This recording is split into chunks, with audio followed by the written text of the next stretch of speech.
Well, welcome to the Arc at Headingley for the latest edition of Backchat. And as ever, we've got an impressive lineup of guests to talk about all matters rugby league this week, including Phil Caplan from 4020 magazine, alongside him from the Times and the Sunday Times, Chris Irvine, and Danny Lockwood, the publisher of League Weekly. Gents, hello, welcome along. Inevitably this week, the news is dominated by the very sad death of Danny Jones. There's very little that we can say that can help out in any way whatsoever, but it's just utterly devastating, isn't it? I think the whole sport is grief-stricken. It's desolate. I'm not a fan of the phrase a family sport, but the rugby league family is certainly coming together. I mean, Keithley have done the right thing by retiring his shirt, and some very notable Super League players, and it may sound trite, but have offered to shave off their beards the more that money's raised, and that's going to give a visible outshowing of grief for us all. But it is just tragedy in the full sense of the word. I think in any sport where you have something like this that happens, it kind of rocks you on your heels. As you said, Dave, there's not much we can say that helps right now, but I think the one thing that we have got, and that family sport ethos is important to it, is that already the Rugby League Benevolent Fund, Rugby League Cares, you know, the whole sort of Rugby League family has come together, and I think as the days go into weeks, go into months, and indeed years for that young family, Rugby League will be there to do what it can, to offer friendship and support, which is going to be greatly needed. And in the meantime, it's just about a coping strategy for the game itself, as well as, you know, for Danny Jones's family. There's some massively poignant scenes at Keithley as well, where people putting up scarves and shirts from many different clubs in memory of Danny Jones, who, by all accounts, was, you know, the life and soul of the party, and he was had a fantastic reputation. Talking to players who play with him, just what a super bloke as well as a super player. And you know, he'd recently become a father of twins back in January. It is an absolute tragedy for his family, and it's a tragedy for the sport of rugby league, and it is heartening in a way to see the rugby league family rally round, raising tens of £1,000s for that family, and that's testament to the strength also of this sport and its ability in difficult circumstances to rally round. I think the other thing as well is we should salute his career record. You know, played 12 times for Wales. That's a hell of an achievement. So we shouldn't forget that. You know, we've lost somebody who not only was a contributor at club level, but played at the higher levels as well. I think the question now is, and I think you always get it inevitably these days in professional sport, is are the wider questions that are going to be asked about player welfare, about, you know, how we could possibly prevent something like this. Maybe those questions are probably, hopefully, a week or two down the track, but they will be asked, because I think, you know, never has player welfare been a bigger issue in professional sport anyway, and certainly in rugby league than it is right now. I guess it's this phrase duty of care, which is a little bit nebulous on a lot of occasions, but now comes into really sharp focus. And again, not sure any of this is preventable, but you have to bring in the idea of potential litigation, that this is the world we live in these days. We've seen it in the NFL with regards to concussion. You know, Lance Ahaya has announced that he's going into what we would deem premature retirement because of the effects of things like that, and there will be questions asked of a sports governing body. You know, what are you doing to help in this situation, to perhaps come to the point where you can't prevent, but you're absolved of responsibility. And I think there are issues about that, and maybe this isn't the time to bring some of them up, but screening is certainly something we should be looking at. Well, I mean, this week's event's a very sad reminder of what happened with Leon Walker 6 years ago, who died in similar circumstances. And, and as a result of Leon's death, we saw some measures brought in, didn't we, about screening. And we know of a player, without naming his name and without giving his club away, but outside the Super League, who underwent that kind of screening, and they found a slight irregularity with a heartbeat, and he had to go through the full gamut of medical procedure before he was allowed to play again. So it does show that maybe the sport is taking this seriously. And screening at national camp level has been going on for more than 10 years now. If you go to an England camp, you know, under 16s, under 18s, whatever, under 14s, those kind of medical checks are carried out.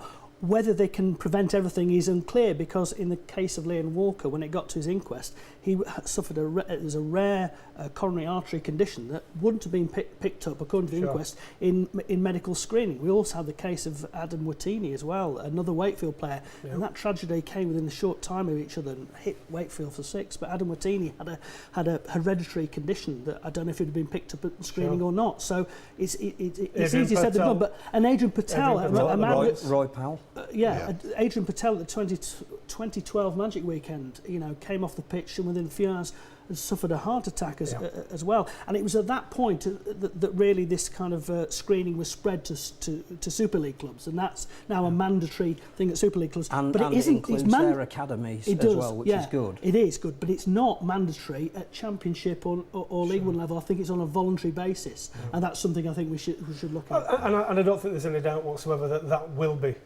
revisited and will be re-examined, and I think the sport can be proud of having a strong record for doing everything it can. I do think there's a line to be drawn between the duty of care in terms of something like this and a tragic event like this, which you could say is unforeseeable, and the situation that the game is going to find itself in very shortly with the Lancer Hire situation at St Helens, where it is inevitable and understandable that perhaps focus will go specifically on what happened at Old Trafford last October when he took 2 significant blows to the head from Ben Flower. I hope we don't get too hung up on that. I hope that that Lance's welfare first of all is assured and that he's made the right decision for him, because I'd hate to think that this heralded a new age of lawyers circling around rugby league fields. A lot has been done. We talk about the money that's been raised instantly for Danny Jones's family, and fantastic that the sport does that and people do that.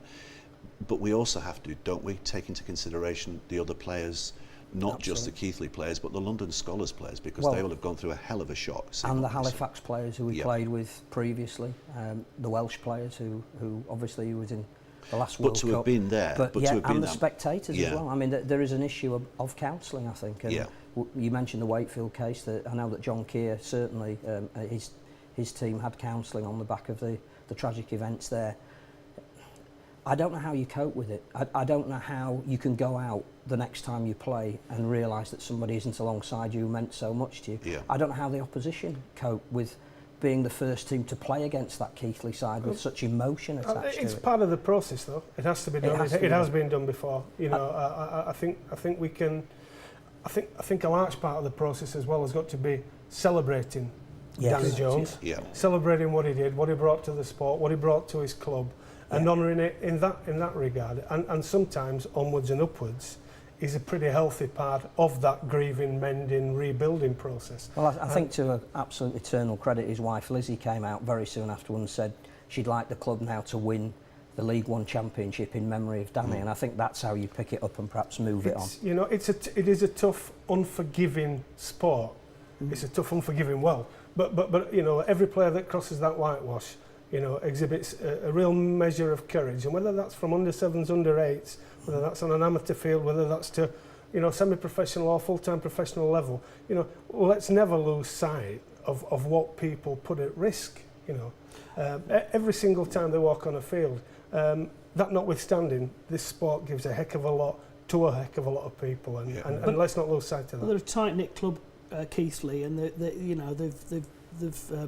they've been challenged in many respects, and this is in its way an ultimate challenge that they face, and they will deal with and they will tackle. And if they can go on and win the League One title, what a fantastic tribute that would be to Danny Jones. But it's going to be difficult for them, but they will pull together because it's a tight-knit community. They're a proud club, and they will come out of this stronger. I know they will. And Steve Ball on the Benevolent Fund. You've just taken the words out of my mouth. Can we pay tribute to the Rugby League Benevolent Fund? Tim Adams, but especially Steve Ball. Stephen Ball is the face, and he's one of the undeclared heroes of rugby league, isn't he, Stephen Ball? He absolutely is. He does such a job, such a difficult job. Very quietly in the background. Talking to bereaved families, talking to people who are left in wheelchairs who don't always hit the headlines in the way that we've had here. And those guys really earn their corn, such as it is. I think it's not just about raising money either, it's logistical support. It's getting Danny's wife and mum and dad down to London as quickly as they could. It's taking care of all that side of things so they don't need to worry about it. I think, again, you need people that will step in and do that, and Rugby League Cares and the Benevolent Fund in harmony, you know, the job immediately stepped in, just giving pages set up. And you know, you have to have people that will immediately know how to do that, and quite we should often be indebted to them. Quite often it walks a line into, you know, if you like, civilian life. The situation with Gary Purdon when he was you know, shot dead while tending his farm. Steve Ball was straight up the M6, you know, to the Purdon family to offer help and support, counselling, every which way. And I know that Ross Purdon was absolutely, you know, couldn't pay high enough plaudits to Steve and his team for what they did for them. Matt King as well would be another one who we know very well. That it's, you know, there was some deficiencies in the way players were looked after when a tragedy happened to them, and I think Matt King's case exemplified it. And people like Steve and the Benevolent Fund got involved at that point and said, we need to turn this around, we need to be responsible and do something about this. And hopefully all of that care and love and attention will now be on Danny Jones's family. Ian Millward was another one when he tragically lost his son. Again, Absolutely. I think the Rugby Benevolent Fund was there. Stephen Ball, the face of that, there very quickly. And it's, I mean, we all want to do something. We all feel helpless, don't we, when something like this happens. And the natural thing is to give money, and fantastic. Sure, that gives help, but the practical help that is given is just second to none. And we should be proud of that as a sport. We should be proud of people like Stephen Ball. Yeah, exactly. That's what this sport stands for. It's so much more than on the field. Rugby league has always been that way. It's so much more than on the field. It's almost like a way of life and a family. And there's that unification and coming together and unity of purpose and that. And you know, you looked at Keighley at the start of the week, and there's shirts there from Dewsbury, from Bradford, from Lee, from all the whole spectrum, rugby league spectrum that were represented. I think as well, you go back to what we were saying right at the very beginning about these iconic Super League players. They're iconic because of things like their distinctive beards and their hair. And if they are prepared, just you know, absolutely spontaneously to say, you know, we will do something to highlight the plight of someone who they possibly never even met or didn't know. That says everything, that when they run out next time, we'll all be thinking about Danny Jones because of something that they've done, and that epitomises the spirit of rugby league. I think as well, there's a great outpouring of grief in Wales. You could feel that for not just the Wales Rugby League, but rugby union as well. They knew who Danny Jones was. He'd been part and parcel of that Wales side since 2010.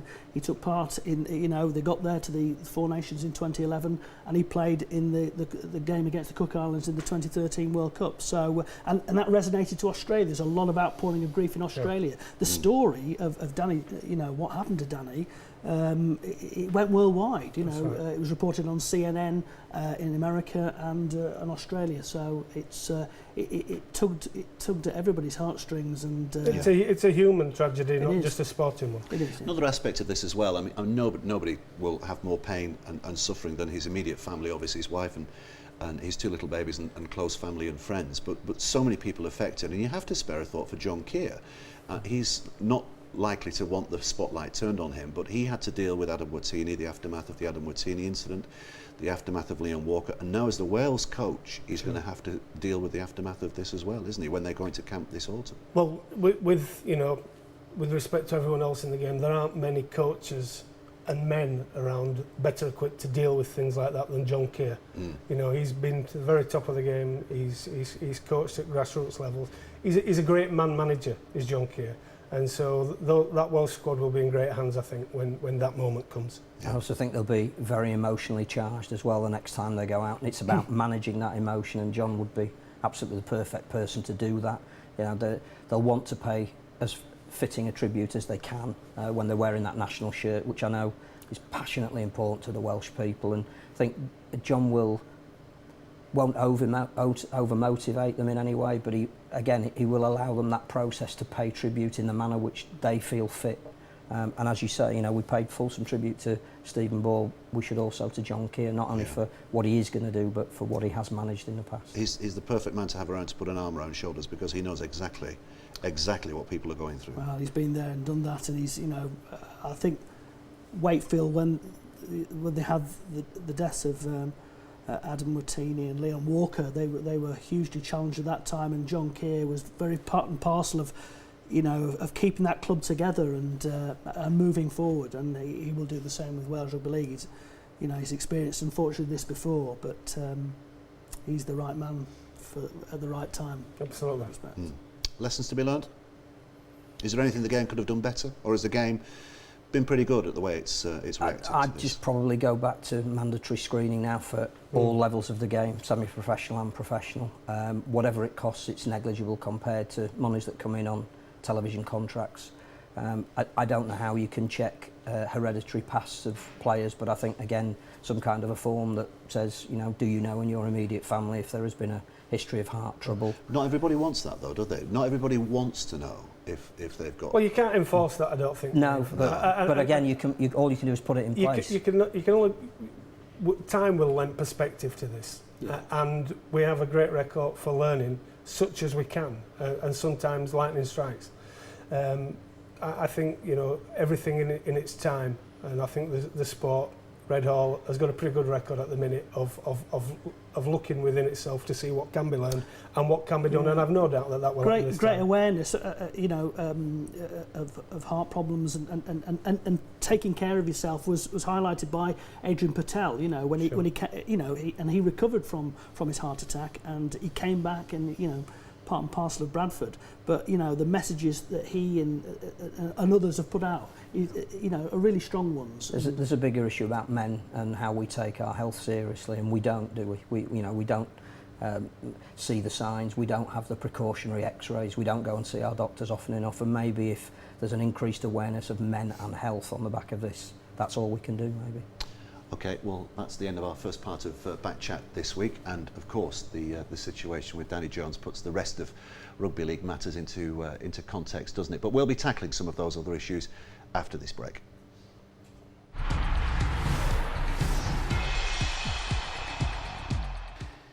Well, welcome back, and I think in just about any other week we might have been talking about Kevin Sinfield before we had now, but obviously the sad news of Danny Jones has rather dominated matters. But the world moves on, unfortunately, and Kevin Sinfield is very much a talking point, isn't he? Not picked in the Leeds 17 this week, not injured, just not picked. Well, I think when we saw the team sheet at the John Smiths last Thursday, there was some surprise. Where's Sinfield? He's been on the bench. He'd been on the bench the previous two games. Mm-hmm. Where is he? You know, where is he? And he'd been dropped. Now, to all intents and purposes, he was dropped for the first time since the 2000 Challenge Cup final, and as we know, that didn't work out too well for Leeds. And in the Bradford team that day, who played very, very well, was a certain Brian McDermott, who chose to drop him for the first time in 15 years, effectively.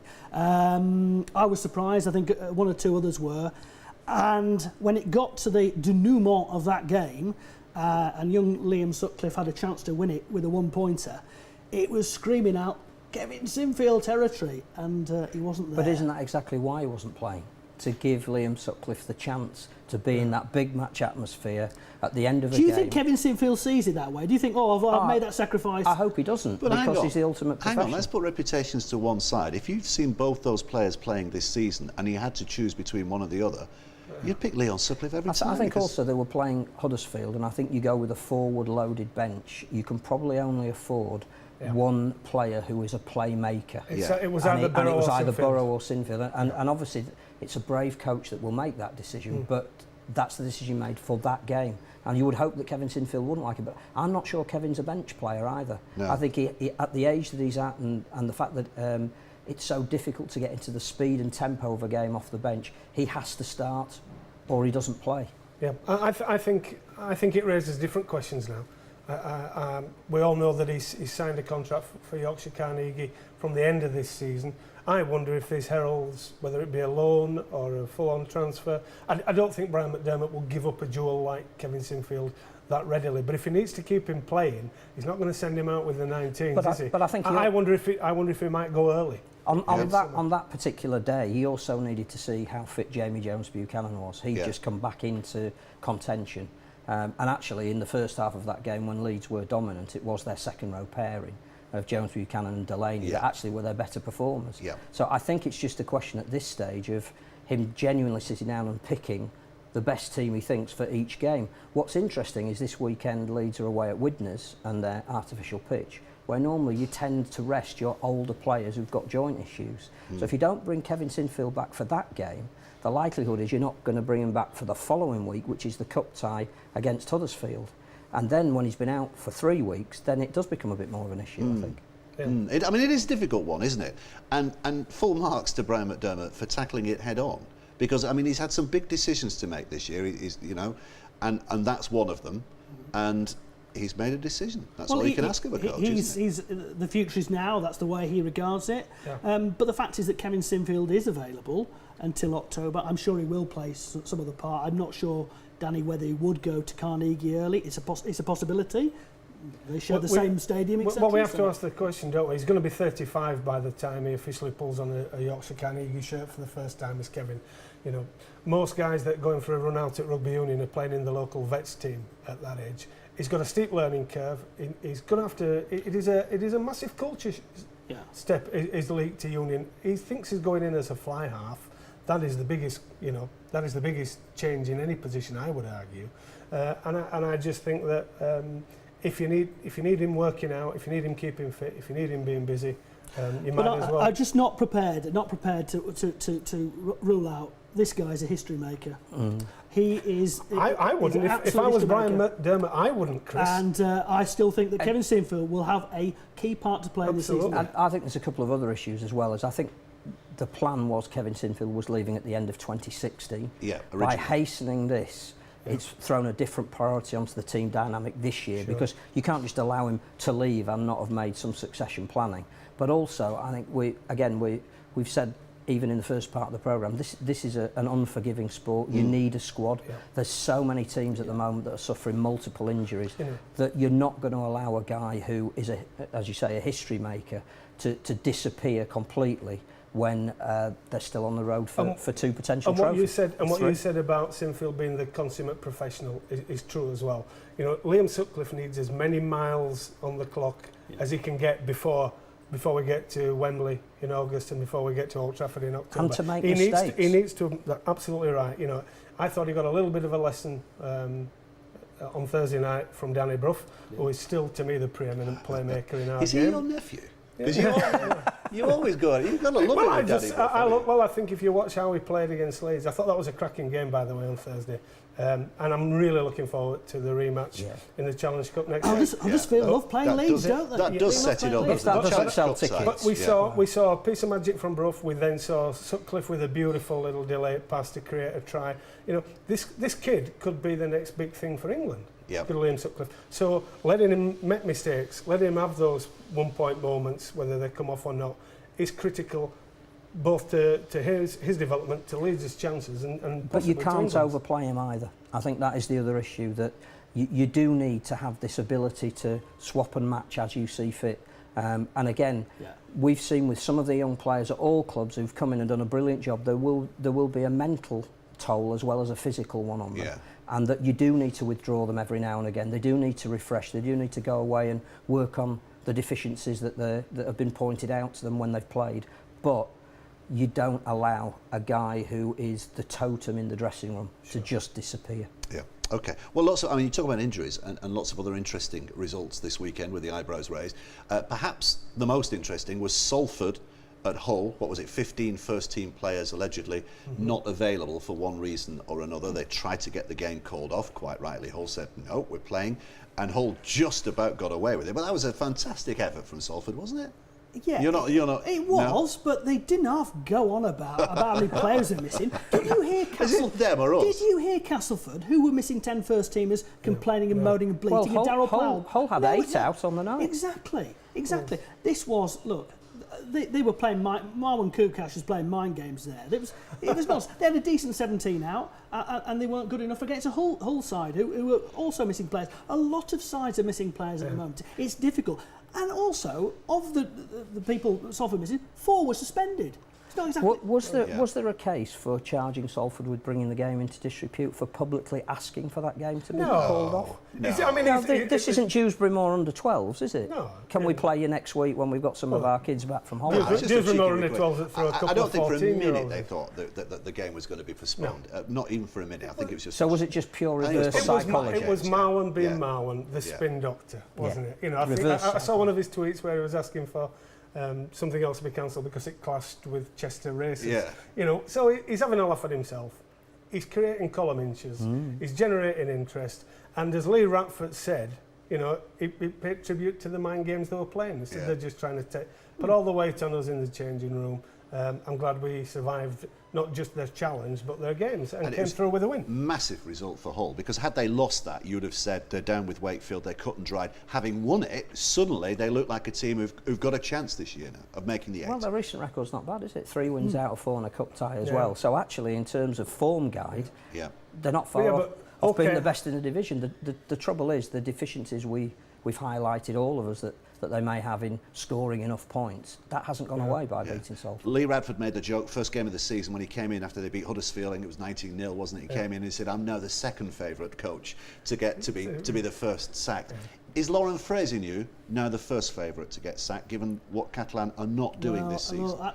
He was favourite to be sacked. Lauren Fraser was favourite to be sacked last year when they lost the first few games last season, and then they came good. I think Catalans are seriously underachieving at the moment, and away from home, they don't look anything like the team that they are at home. At home, they're a big, powerful team, but the sum of their parts didn't. I was at Castleford on Sunday, and I just think they're just disappointing here. They're just not adding up. So they're always doesn't play and they lose. Yeah, they're always competitive at home. No matter who they put out, and whether they've even when they were playing without Scott they're a big physical unit, and they should be winning more games. But they don't. They're like a lot of the Cumbrian teams that just don't travel well, and yet they seem 6 inches taller once you've gone all the way up there. You asked the question about Fraser. Is he under threat, Dave? They seem to have a different mindset to how they approach these things to the French. I wouldn't think right now that he's I think he's got a big game this weekend. Because we talk about their home record, they've got St Helens this weekend. That actually is a must-win game, because if they lose it, not only is their home record looking a little bit more vulnerable, but they're then scrapping for, at best, maybe 7th or 8th. So I think he would be under pressure if they lost this weekend. They look like a bottom 4 side at the moment, and a lot of us had them top 4 for sure this season. But Lee Radford got effectively a vote of confidence in the match programme from Adam Pearson at the weekend as well, didn't he? So and it's not easy. That is just not an easy job. Well, we all thought that Hull KR were going places until last week. I mean, they had a few missing as well. Mantelato, Campese, Lunt, Tils. Leroy, they lost him in the warm-up, so there's a few big names in there. You just wonder, Dave. Yeah. Were they just not giving anything away ahead of the rerun with Wigan in the cup? But also Danny, a big game that this week. first 20 minutes of that game, and it got first to 30. 2 minutes. The first 2 minutes of that game. After 20 minutes, it was 34-0, and everyone's thinking, it's going to be 100 here. When is this going to stop? Because they just looked. I mean, they were waving the likes of Joe Burgess through, weren't they? Did you get the impression that once the team sheet was announced and that Mantelato and Campese weren't on it? Mantelato and Campese are not going to make a difference to your tackling, are they? But do you think? But they're going to score you points. Which but they're not going to stop points going in. But do you think the other players thought we can't win this today without those two players? The way we've been playing, though. You can still put an effort in. It was actually unprofessional. Is what it was. And Albert Kelly, look, he might as well have had a school lollipop ladies, stick in his hand, because the way he was ushering them through on that right-hand side, it was embarrassing. The thing about Rovers this year is that I like watching them at times, and when they're on form, I mean, when Campese and Mantelato, they look really, really good in attack. They do some great stuff, but they're defensively a very vulnerable team. But I looked at that squad, and you notice those two big guns missing, but that still looked like it should be a competitive team, Chris. They had I thought they'd lost before they went on the field. 4 young academy players on the bench, didn't they? They didn't have a lot to change around. Well, no, they didn't. But I think Chris Chester deserved quite a lot of credit as well for coming out at the end and not trying to hide behind even excuses of who wasn't playing. I don't think he could after that, could you? No, I think the whole KR fans as well were superb. They were doing the conga at the end. And the club have done the right thing by saying that they'll give them free entry to the cup tie. Yeah, the other side of that is the performance of Wigan, which was terrific. Yeah. And in particular, George Williams. You know, at the start of the season, a lot of question marks about George Williams, as there are at Liam Sutcliffe at Leeds now. Young, homebred player coming through. His first try maybe didn't take a lot of scoring, but his kicking game was super, and his second try was a real eye-catch. This kid really is exciting to me. This is a heads-up player who has got vision, he's got creativity. I love watching George Williams play. He's an exciting talent. And you can't beat pace in your half. He's got pace. And suddenly we've found a couple of guys in Sutcliffe and George Williams that look like they've got genuine pace. But he can connect. And that is what wins games. But he can connect. He's almost got this brilliant connection with Joe Burgess as well. And you look at Wigan's strength. You've got Joe Burgess on one wing scored 13 tries, Don Manfredi on the other scored 11. They've got 24 between them, and then they've got this kid in the middle who's just directing affairs. It's exciting times for Wigan. And he was under pressure, and he did falter a little bit at the start. But Sean Wayne said from the start of the season, I'm going to stick with this kid. Yeah. He's sticking with him, and they're starting to see the rewards. And you can throw Ryan Hampshire into that mix as well, who again, at the back is the fourth of those young kids that has made mistakes, but they've stuck with him. And here's one for you. Is Williams and Sutcliffe England's halfback combination? Look, it's a bit early, but look, we are seeing. I know he's going to say Danny Brough. We're going to see in Super League. Not for England. In this Super League season, we're seeing a change, aren't we? We're seeing the old guard, the Peacocks, the Sinfields have been fantastic servants. They're going out, and this new guard is arriving, and it's exciting. Now, is it early?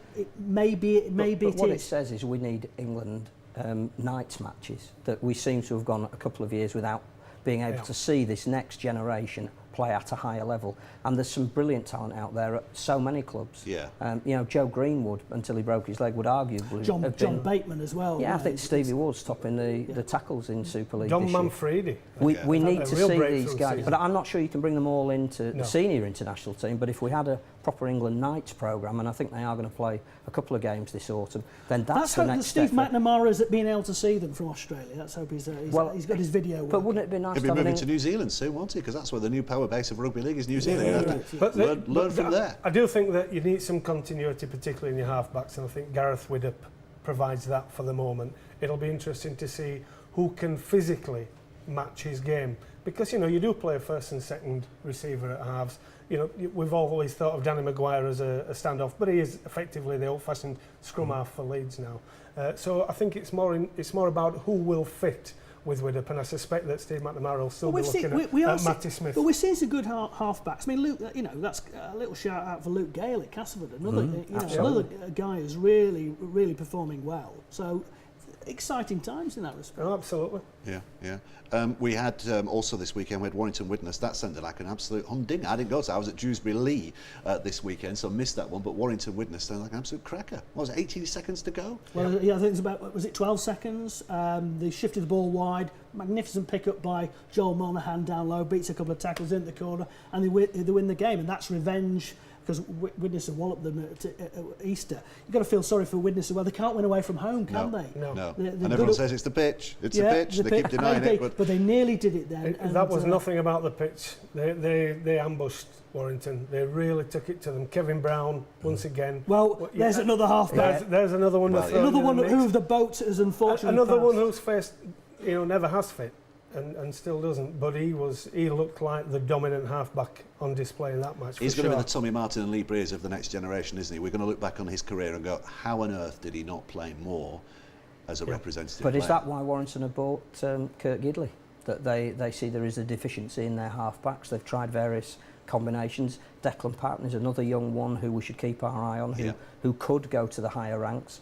But Gareth O'Brien seems to have fallen out. We keep saying that. Richie Myler supposedly would like to go to the NRL. Yeah. But Warrington have just bought a 33-year-old player, and it could be that I'm a big fan of Kurt Gidley. He's been fantastic. Watch him at Newcastle. He can play in virtually every position as well. He's magnificent. Well, that's what player. it is. And is he sort of replacing Mick Monaghan? Whose retirement left a bit of a gap in terms of leadership and that utility value in midfield. Well, hold that thought, because we'll come on to Kurt Gidley in the final third of our programme. We'll also be talking about the Australia-New Zealand Test match as well, which we saw in Brisbane eventually last week, ending in victory for New Zealand. So join us again for part 3 in just a moment.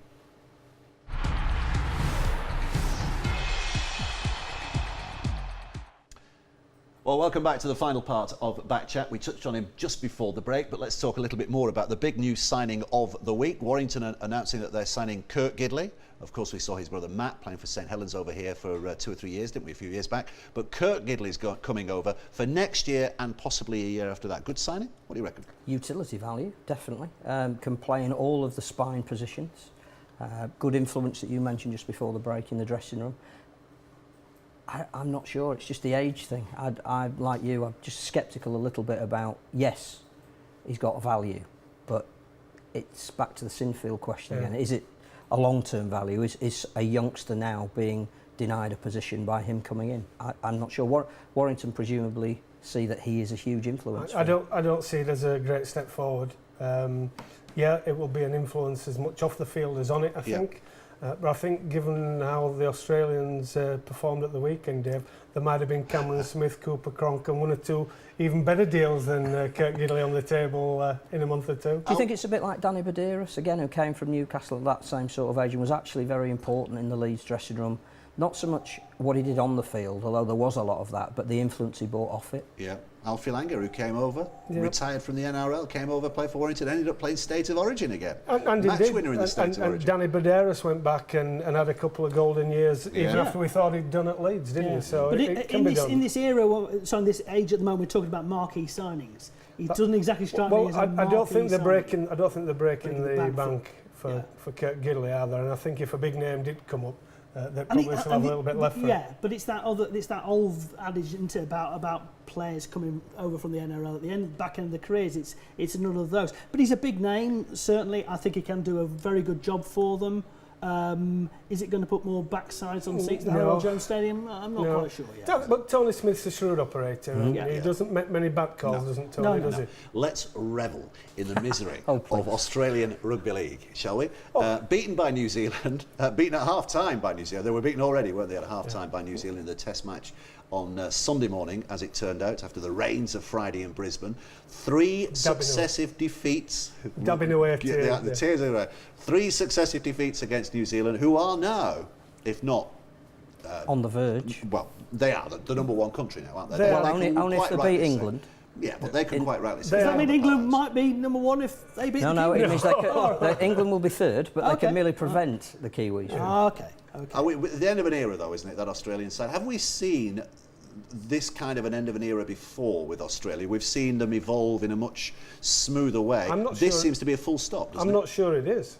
I don't see where the natural replacements for that spine of that great team are coming from, Dave. I think it is. Yeah. I just don't see that there's a fast climb back to the top for the Kangaroos. I don't think anybody's just going to tip out Cronk, Slater and Smith just like that. The supporting cast is as important as anything because they've got other guys in and about that team that are comfortable into the 30s, and there's a major rebuilding job coming for the next Australian coach. You don't think Tim Sheens is going to survive that? I don't think he will at all. I think he's looking at jobs up this side of the equator. I think more importantly what you've got there at the moment is a renewed commitment suddenly to the international game from the Australians. They decided they were having a fallow year. There'd been a lot of talk about having a Great Britain Lions tour down there this autumn. They said, no, we're giving our lads a year off. Well, some of those stars are going to be having a little bit more than a year off. Well, no, we know why they're having a year off, because a Lions tour down over in the autumn. The Lions might have won that series, looking at this Australian team at the moment. Possibly they would, but the losers in this are ourselves, because we're not going to see the Australians for another year, 2 years. But Australia, they haven't got another test match for 12 months. Yeah. So this is going to wash around their system, this defeat, and it's the 3rd on the bounce to New Zealand, and that's not happened since the 1950s. Yeah, it's only happened twice in test history between the two nations. Doesn't it make the autumn more rather than less promotable that we've got New Zealand on their poster boy Sean Johnson? I think the other thing as well is that you look at Australia and they've always brought young players in, but they seem to have a whole pack that have aged together, and their strength when we've played them has been in the forwards, but I can't see any young Australian forwards coming through, even who are going to be playing at Origin level, who are ready to make that step up. Saying that though, they were done by the ancient Manu Vatuvai, I think we also need to look at the fact that New Zealand Warriors have now been in the NRL for 20 years. And the core of New Zealand players that they are picking are so up to speed. In fact, in advance now of their Australian counterparts. I also think we need to mention the other tests that have gone on this weekend, that the number of Pacific Island players that are of a real standard. Sure. And I think that's jogged the Australians to say, actually, we've got a big television deal coming up. We need to offer the broadcaster something more, and it's international football. Yeah. But again, going back to them not wanting to play for a year, that raises the question about how many games are being played on both sides of the world to fit international football. Well, Jeff Carr, the former chairman of the ARL, has come out the last couple of days and said we need to cut back on the number of rounds in the NRL absolutely. to promote more international league. Apparently the Tonga, Samoa, Papua New Guinea, Fiji games had bigger TV ratings, and they're always overlooked by the Aussies. They had bigger TV ratings than their Super 15 rugby union game at the weekend. And so I think suddenly, you know, being number 2 in the world, which is never sits easy with any Australian in any field of endeavour, has suddenly woken them up, and they're encouraging Shane Richardson to get on with the job of pushing the international. But we He's need key to to do this that now. here. Shane Richardson's key to this now, isn't he? He's been put in that position as game development, I think is his title, in NRL headquarters. So, and there's already word coming out that he's looking at shorter seasons and more international, more representative games, which is fantastic. That can be only good.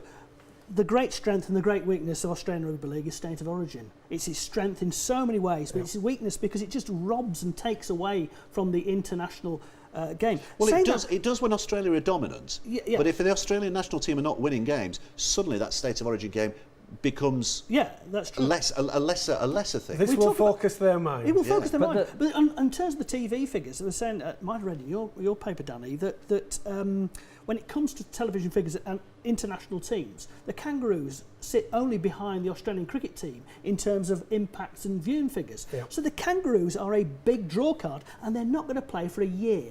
That is wrong. They've taken too many things too granted for too long, and suddenly Cameron Smith and New Zealand have been like doing this now since 2005, since the Tri-Nations final at Ellen Road in 2005. They won the World Cup. They've won a couple of Four Nations. They now regularly beat Australia. And the tide has been turning for a long time. You mentioned state of origin, and there needs to be a recognition that some of the players who are being picked for origin are not going to be playing for Australia, that it isn't a trial for us. Josh Maguire is the classic example that it looks as though he's on the cusp of being called up for Queensland, but he was brilliant for Samoa in the Four Nations last year, arguably one of the best players on the field, was great again and very passionate about playing for Samoa. The Australians also need to relinquish this big fishing net they've got. I was going to say I think this is a really bigger issue for here. This is a really critical point now that we're at, because it's one thing Australia recognising that they perhaps need to be stronger internationally, but if that then you talk about New Zealand, I think it's 40% in the Toyota Cup are New Zealand qualified, but are also Australian qualified, and there's a lot of South Sea Island qualified players coming through as well. We need the Australians to recognise we need to let these players go to their nations too. Absolutely, but I think the point you made about shortening the season, and they used to have 22 rounds, so I think within the compass of how they sell their domestic programme, they could shorten the season. What do we do here? Yeah. We've just gone up to 30 rounds and we've got the Challenge Cup. Well, we need to address that here. That's an important issue. That's true enough, Phil, but of course our squad now is playing it straight in the NRL anyway. The NRL has bred a New Zealand team capable of winning back-to-back tests against Australia. OK, we've got Sam Tompkins coming home next year, but no one will tell me that Matt Scott and Aaron Woods are better props than George Burgess and James Graham, who are, tearing it up down under. So I know we're on the international scene and the Aussie scene here, but it makes me far more comfortable about the number of British stars going down to play in the NRL, the fact that we will be getting back battle-hardened players capable, perhaps, of taking on the New Zealanders. But again, if we hadn't rearranged this New Zealand series on the back of the fact that the Lions tour wasn't going to go ahead, it would have been 3 years since we would have seen England on home soil. So we need to address that as well. We need to be competitive first. But we also, you were saying about the television viewing figures, for the Kangaroos are second only to the Australian cricket. If we're serious about wanting to spread our sport to a new, wider audience, we can really only do that through international But what we're talking football. here is opportunity, isn't it? Yes. And now, the thing is with the 2013 World Cup, everybody said, this is going to be it, we're going to kick off. we didn't kick on at all. But we're now seeing in Australia, in the likes, you know, there's the dynamics changing. You've got other nations coming to the fore. There's a real potential for international rugby league. The Rugby League International Federation had a meeting on the back of the Test match, and they're talking about a secondary competition. I don't know if they're looking at rearranging the Four Nations or something like that. But there is a fantastic opportunity here for international rugby league. Absolutely. It's potentially exciting times, and we've got to exploit it. It doesn't help when the Australians say, "Oh, we're taking a year off." It's arrogant. Yep. It is remiss of them, and they are doing the international game down. But it's also duty of care, which brings us right back to the start of the programme as well. They are playing at a level of intensity where they feel they need to pull some of their top line players back. Yeah, well, they've got to get but what they should have done is brought their second or third choice team, some of the youngsters that they now obviously there is a void for them to fill, and then we could have seen them. But I think it also goes back to the fact that we need to develop another product, which is nines, which we've talked about before on a global basis. But how good would an international window, a global international window, look at the beginning of May, where all we had throughout the hemispheres was international derby fixtures being played. We had 6 sanctioned international tests this weekend. So you can imagine starting in Australia and New Zealand and throughout all the weekend having international fixtures, ending up with America playing Canada on what would equivalent be the Sunday night. We could do that now, but what a look that would give. Well, it would, and I agree with you, but I don't think you could do that at the cost of the domestic game. Rugby Union do it. They still, you know, their clubs still fulfill the league fixtures, even when England are playing, even when Wales it's about are money. playing. It's about money. It's Danny, all and they've about got the money. And you've got it. Well, they have got the money, Chris, but you know, we've either got the product and the players or we don't. Yeah. And we can't have it both ways. And taking a month off a season will kill Super League clubs. One weekend. Yeah. That is a global weekend at the beginning of May. But you've identified it yourself, Phil. We've gone to 30 regular season games, and that's part of the problem. We've now got a format which can very quickly give us a much shorter season. Correct, because we've now got a 12-team Super League. Get rid of the middle eights. Yeah. You've got a higher quality competition. And I think we've also seen with the World Club Championship this year that there is a merit in having domestic international rugby league as well. But the time to grasp the nettle is now. Don't fanny around anymore. Get this on and get this properly organised. This is the perfect storm for us, isn't it? Yep. You know, Australia falling down as they have done, with suddenly having to look at themselves with a new in TV the deal mirror on the counter as well. They need to sell that. Yeah, you know, Samoa. I thought Samoa had a breakthrough year last year in the Four Nations. You know, they came so close. The time is now. We've got David Collier in situ. You know, who's got a mandate to grasp the international game. We've got Shane Richardson, the champion down there. You know, happy days. And also we've got a test series coming up between England and New Zealand, which is mouth-watering. You know, and that the game that's going to take place in London at the Olympic Stadium, that's got to be a 54,000 sellout. That's got to be a sellout, that game. I've no doubt that it will be. Yeah. Well, I think it sold itself before this weekend anyway, because the last 2 times that England have played New Zealand, they've both been dramatic, haven't they? The semi-final, the World Cup semi-final. And we've got a poster boy to build it round in Sean Johnson, who is arguably the most exciting rugby player in the world at the moment. Doesn't he grow a leg when he plays international rugby league? Fantastic. Okay. Well, that's more or less as far as we go, but just a quick reminder as to what's coming up here on Premier Sport in terms of NRL coverage over this next weekend, and as ever some more tasty fixtures to look forward to. We have on Friday, this is 10:35, this is a live game, by the way, game at Suncorp, as long as it's not raining. Brisbane Broncos against Penrith Panthers, that's live at 10:35, and that's followed on this channel. This is a delayed game, but 1 o'clock in the afternoon you can watch the Roosters against the Tigers at the Allianz Stadium. So that's Friday's fare. Saturday, 3 matches on Saturday. The live game at 6 a.m. is the Raiders against the Titans. That's followed at 8:30 by the Sharks against the Warriors, and then 10:30 is the Cowboys against the Bulldogs. So 3 games back-to-back from 6 through till just about midday when they finally finish. So lots of good rugby league to look forward to there. And then on Sunday, the Seagulls, Manly Seagulls against the Knights. They're back at Brookie. Hey, they're back at the Brookvale Oval. Not been there for a while, have they, because of various issues. But they are back there this weekend.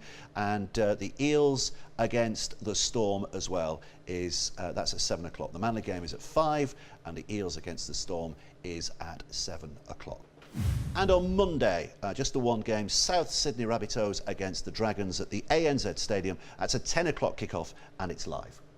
And just a quick look ahead, not ahead to the big three, of course, coming up starting in May, the 27th of May, State of Origin, Queensland against New South Wales, 10:30 on this channel. 17th of June, Game 2, it's 10:30 start as well. And then on the 8th of July, the third game, which we hope will be a decider, because that will be a humdinger if it is.